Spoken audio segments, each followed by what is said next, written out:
Hi, Malayalam's Ghazal, അതായത് മലയാളത്തിന്റെ ഗസൽ, a poem by Jeet Thayyil. Friends, this is lesson number 15 from A04 Readings on Kerala. Here is a brief intro.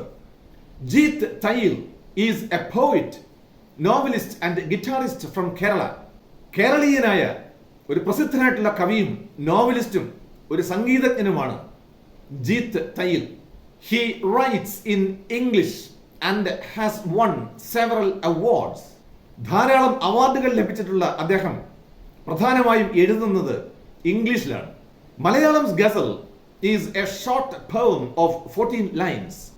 14 വരികൾ മാത്രമുള്ള ഒരു ചെറു കവിതയാണ് മലയാളംസ് ഗസൽ. It speaks about the spirit of a language that is lost in translation.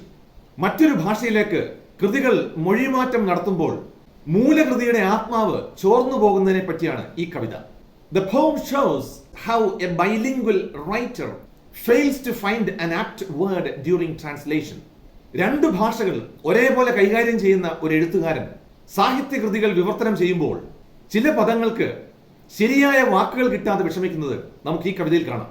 The poet says that there is no word for despair in Malayalam. ഇംഗ്ലീഷിലെ despair എന്ന വാക്കിന് തത്തുല്യമായ മലയാള പദം ഇല്ല എന്ന് കവി പറയുന്നു. ഈ ഡിസ്പെയർ എന്ന് പറഞ്ഞാൽ ആശയും പ്രതീക്ഷയും ഒന്നും ഇല്ലാതിരിക്കുന്ന ഒരു പ്രത്യേക അവസ്ഥയ്ക്കാണ് ഡിസ്പെയർ എന്ന് ഇംഗ്ലീഷിൽ പറയുന്നത്. Malayalam's ghazal is written in traditional couplets with a refrain. മലയാളത്തിന്റെ ഗസൽ എന്ന ഈ കവിത പല്ലവി ചേർത്തുള്ള പരമ്പരാഗത ശൈലിയിലുള്ള ഈരടികളായാണ് എഴുതിയിരിക്കുന്നത്. ആകെ 14 വരികൾ. The word Malayalam is repeated at intervals within the poem at the end of each couplet. Malayalam എന്ന വാക്ക് ഒരു പല്ലവി പോലെ എല്ലാ ഈരടികളുടെയും അവസാനം ആവർത്തിച്ച് ഉപയോഗിക്കുന്നത് നമുക്ക് ഇവിടെ കാണാൻ സാധിക്കും. Friends, this is a brief intro. Now the essay. Take a look at the question. Well, here is a line from the poem. Write a couplet if you dare in Malayalam. Who challenges the poet? Why? തന്റെ ഇടമുണ്ടെങ്കിൽ മലയാളത്തിൽ 2 വരി കവിത എഴുതൂ. കവിയെ ആരാണ് ഇങ്ങനെ വെല്ലുവിളിക്കുന്നത്? എന്തുകൊണ്ടാണ് വെല്ലുവിളി? ഇതാണ് ചോദ്യം. Now take a look at the answer. Here is paragraph number 1. Jeet Thayyil is a poet and novelist from Kerala. Malayalam's Ghazal is a poem that speaks about the spirit of a language that is lost in translation. It shows how a bilingual writer fails to find an apt word during translation. ഈ ഒന്നാമത്തെ paragraph നമ്മുടെ ഇൻട്രോയിൽ നിന്ന് എടുത്തിട്ടുള്ള വാക്യങ്ങളായതുകൊണ്ട് മലയാളത്തിലുള്ള വിശദീകരണം ഞാനിവിടെ ആവർത്തിക്കുന്നില്ല. Now friends, take a look at paragraph number 2. A bilingual person sometimes starts a day with Gujarati and ends with Malayalam. അല്പം മുൻപ് നമ്മൾ പറഞ്ഞതുപോലെ 2 ഭാഷകൾ ഒരേപോലെ കൈകാര്യം ചെയ്യുന്ന ഒരു എഴുത്തുകാരൻ അദ്ദേഹം ചിലപ്പോൾ തന്റെ ദിവസം തുടങ്ങുന്നത് ഗുജറാത്തി ഭാഷ സംസാരിച്ചുകൊണ്ടായിരിക്കും, അവസാനിപ്പിക്കുന്നതോ മലയാളത്തിലും.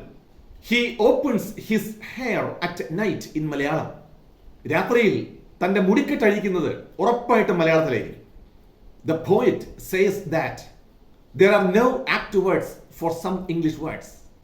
ചില ഇംഗ്ലീഷ് വാക്കുകൾക്ക് പറ്റിയ പദങ്ങൾ മലയാളത്തിലില്ല എന്ന് കവി പറയുന്നു.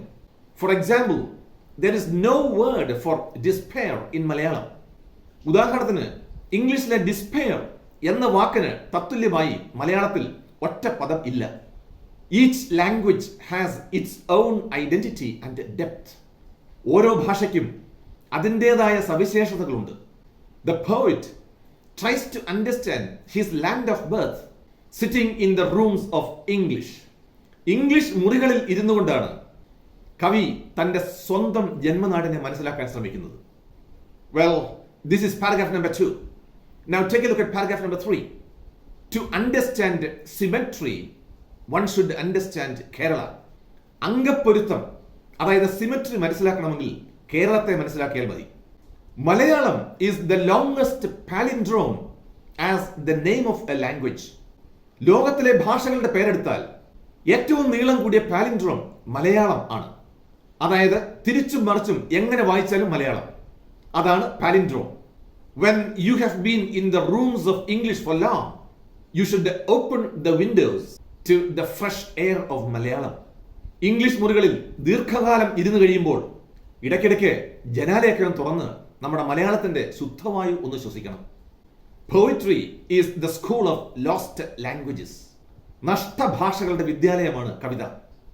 The poet welcomes his readers as visitors to this school. ഇടയ്ക്കിടയ്ക്ക് സന്ദർശകരായി ഈ വിദ്യാലയത്തിലേക്ക് കടന്നു വരാൻ കവി തന്റെ അനുവാചകരെ സ്വാഗതം ചെയ്യുന്നു. Friends, this is paragraph number 3. Now take a look at paragraph number 4.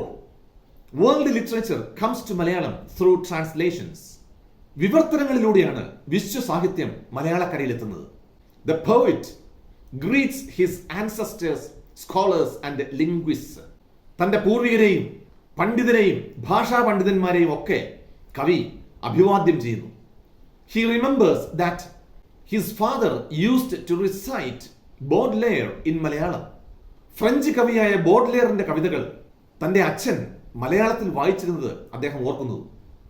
Finally, the poet challenges himself to write a couplet in Malayalam. നമ്മുടെ ഈ കവിത അവസാനിക്കുന്നതിന് മുൻപ് കവി ജീത്ത് തയ്യിൽ തന്നെ വെല്ലുവിളിക്കുകയാണ്. എന്ത് പറഞ്ഞുകൊണ്ട്? തന്റെ ഇടമുണ്ടെങ്കിൽ രണ്ടുപേരും മലയാള കവിത എഴുതാൻ. കാരണം അദ്ദേഹത്തിന്റെ എഴുത്ത് മുഴുവൻ ഇംഗ്ലീഷിലാണ് എന്ന് ഓർക്കണം. Friends, this is the end of the essay. Now take a look at the paragraph questions. Here is question number 1. What should we do to understand symmetry? Symmetry, അതായത് അംഗപ്പൊരുത്തം മനസ്സിലാക്കാൻ എന്തു ചെയ്യണം? ഇതാണ് ചോദ്യം. Now take a look at the answer. Jeet Thayyil says that in order to understand symmetry, one should understand Kerala. Symmetry മനസ്സിലാക്കണമെങ്കിൽ ആദ്യം വേണ്ടത് കേരളത്തെ മനസ്സിലാക്കുകയാണ്. The poem speaks about the spirit of a language that is lost in translation. മറ്റൊരു ഭാഷയിലേക്ക് കൃതികൾ വിവർത്തനം ചെയ്യുമ്പോൾ മൂലകൃതികളുടെ ആത്മാവ് ചോർന്നു പോകുന്നതിനെ പറ്റിയാണ് ഈ കവിത. It shows how a bilingual writer fails to find an apt word during translation. രണ്ട് ഭാഷകൾ ഒരേപോലെ കൈകാര്യം ചെയ്യുന്ന ഒരു എഴുത്തുകാരൻ സാഹിത്യകൃതികൾ വിവർത്തനം ചെയ്യുമ്പോൾ ചില പദങ്ങൾക്ക് ശരിയായ വാക്കുകൾ കിട്ടാതെ വിഷമിക്കുന്നത് നമുക്ക് ഈ കവിതയിൽ കാണാം. The poet says that there is no word for despair in Malayalam. കവി പറയുന്നു, despair എന്ന ഇംഗ്ലീഷ് വാക്കിന് തത്തുല്യമായ ഒരു വാക്ക് മലയാളത്തിൽ ഇല്ലെന്ന്. Malayalam is the longest palindrome as the name of a language. ലോകത്തിലെ ഭാഷകളുടെ പേരെടുത്താൽ ഏറ്റവും നീളം കൂടിയ പാലിൻഡ്രോം മലയാളം ആണ്. അതായത് തിരിച്ചും മറിച്ചും എങ്ങനെ വായിച്ചാലും Malayalam. When you have been in the rooms of English for long, you should open the windows to the fresh air of Malayalam. English മുറികളിൽ ദീർഘകാലം ഇരുന്നു കഴിയുമ്പോൾ ഇടയ്ക്കിടയ്ക്ക് ജനാലയൊക്കെ തുറന്ന് നമ്മുടെ മലയാളത്തിന്റെ ശുദ്ധവായു ഒന്ന് ശ്വസിക്കണം. Poetry is the school of lost languages. നഷ്ടഭാഷകളുടെ വിദ്യാലയമാണ് Kavitha. The poet welcomes his readers as visitors to this school. ഇടയ്ക്കിടയ്ക്ക് സന്ദർശകരായി ഈ വിദ്യാലയത്തിലേക്ക് കടന്നു വരാൻ കവി തന്റെ അനുവാചകരെ സ്വാഗതം ചെയ്യുന്നു. Well, friends, this is paragraph question number 1. Now take a look at paragraph question number 2.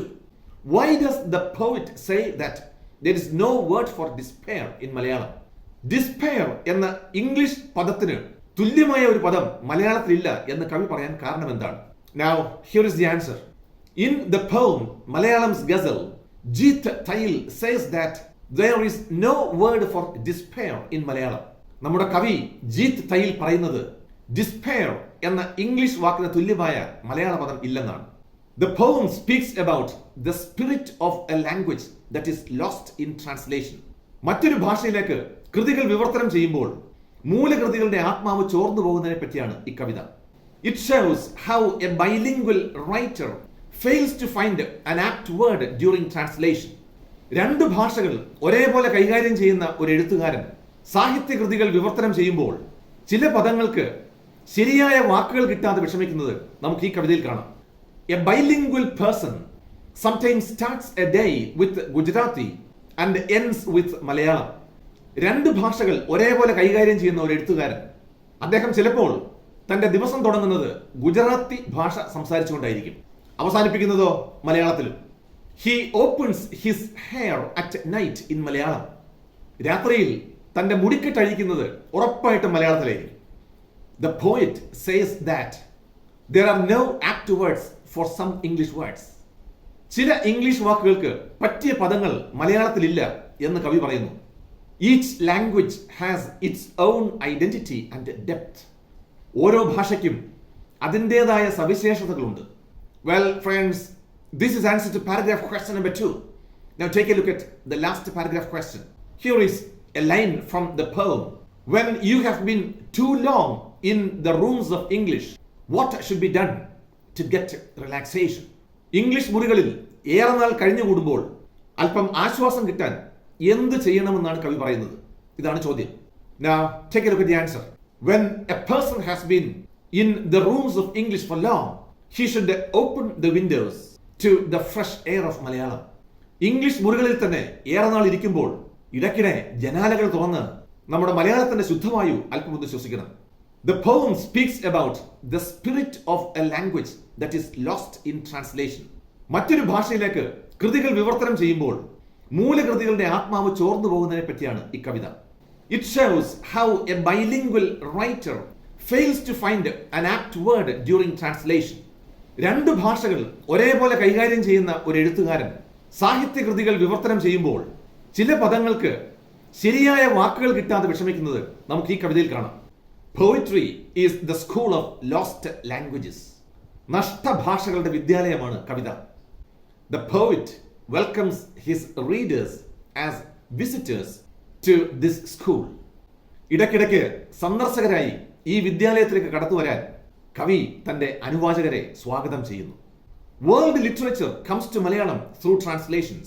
വിശ്വസാഹിത്യം മലയാളത്തിൽ എത്തുന്നത് വിവർത്തനങ്ങളിലൂടെയാണ്. The poet remembers that his father used to recite Baudelaire in Malayalam. ബോഡ്ലെയറിന്റെ കവിതകൾ തന്റെ അച്ഛൻ മലയാളത്തിൽ വായിച്ചിരുന്നത് കവി ഓർക്കുന്നു. The poet challenges himself to write a couplet in Malayalam. എന്നിട്ട് പ്രധാനമായും ഇംഗ്ലീഷിൽ മാത്രം രചനകൾ നടത്തിക്കൊണ്ടിരിക്കുന്ന തന്നെ കവി വെല്ലുവിളിക്കുന്നു. എന്തിന്? തന്റെ ഇടമുണ്ടെങ്കിൽ രണ്ടുപേരും മലയാള കവിത എഴുതാൻ. Friends, this is answer to paragraph question number 3. Now take a look at the short answer questions. Here is question number 1. What is a refrain? എന്താണ് ഈ refrain? A refrain is a word, phrase or line that is often repeated in a song or a poem. ഒരു പാട്ടിലോ കവിതയിലോ ഇടയ്ക്കിടെ ആവർത്തിച്ച് ഒരു പല്ലവി പോലെ ഉപയോഗിക്കുന്ന വാക്കോ പ്രയോഗമോ വരിയോ ആണ് ഈ refrain എന്ന് പറയുന്നത്. Now take a look at short answer question number 2. Which palindrome is repeatedly used at the end of each couplet?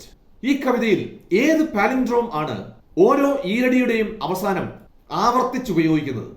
Malayalam is the palindrome repeatedly used at the end of each couplet. Malayalam എന്ന വാക്കാണ് ഓരോ ഈരടിയുടെ അവസാനം ആവർത്തിച്ചുപയോഗിക്കുന്നത്. നമുക്കറിയാം മലയാളം എന്ന വാക്ക് തിരിച്ചും മറിച്ചും വായിച്ചാലും മലയാളം തന്നെ. അതാണ് palindrome. Now short answer question number 3. Who recites Baudelaire in Malayalam? Baudelaire എന്ന ഫ്രഞ്ച് കവിയുടെ കവിതകൾ മലയാളത്തിൽ ചൊല്ലാറുള്ളത് ആരാണ്? ഇതാണ് ചോദ്യം. The narrator's father recites Baudelaire in Malayalam. കവിയുടെ അച്ഛനാണ് അത് ചെയ്യാറുണ്ടായിരുന്നത്. Now short answer question number 4. Who challenges the poet to write a couplet in Malayalam? മലയാളത്തിൽ രണ്ടുപേരും കവിത എഴുതാൻ കവിയെ വെല്ലുവിളിക്കുന്ന ആരാണ്? ഇതാണ് ചോദ്യം. The poet challenges himself to write a couplet in Malayalam. കവി സ്വയം വെല്ലുവിളിക്കുകയാണ്. തന്റെ ഇടമുണ്ടെങ്കിൽ രണ്ടുപേരും കവിത മലയാളത്തിൽ എഴുതാൻ. Now take a look at the last short answer question. Who comes to the school of lost tongues? നഷ്ടഭാഷകളുടെ വിദ്യാലയത്തിലേക്ക് വരുന്നത് ആരാണ്? ഇതാണ് ചോദ്യം. The poet's readers as visitors come to the school of lost tongues. നമ്മുടെ കവിയുടെ വായനക്കാർ സന്ദർശകരായി ഈ നഷ്ടഭാഷകളുടെ വിദ്യാലയത്തിലേക്ക് കടന്നു വരുന്നു. Well friends, these are the short answer questions. And this is the end of this video. See you soon with another video. Until then, bye bye.